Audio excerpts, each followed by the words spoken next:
I graded question 2, which was about the anti-vaxxer who says that they'd never get the flu shot because sometimes the flu shot can cause the flu. You're supposed to use what you know about the flu shot to convince this person to get the flu shot. To break this down, there are basically 3 parts of this. The first part is, how does the vaccine work and why can't you get the flu from it?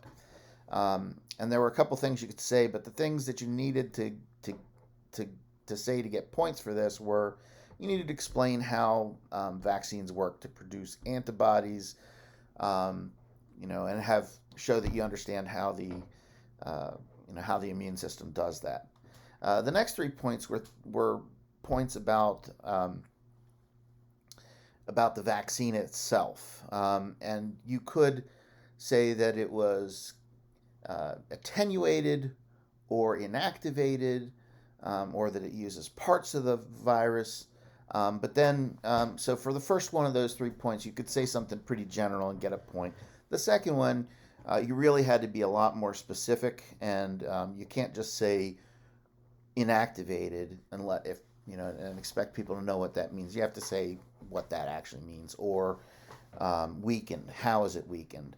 Or with the third one, how do you get a part of the virus in there? So there are 4 possible points in that part. The second part is to address the question of why the anti-vaxxer might think they can get the flu shot from the vaccine. And the two ways really are, they might think that because they get minor symptoms when your immune system might react to the vaccine, that's actually getting the flu. And you might get some flu-like symptoms, but that's not really the flu getting in there and multiplying and taking over your cells. And the other one is that you might actually get the flu virus at the same time you got the shot, and it's just a coincidence, or it doesn't protect from all the viruses that are around. It might be a different strain, it might not protect for that reason, and you might still get the flu even though you got the vaccine. So 2 points for that part. And then part C is, why is vaccination a good idea? And there are really 2 arguments you could make in here. And one is that you'll protect yourself from the disease. And the other is the herd immunity argument, where you protect other people from the disease.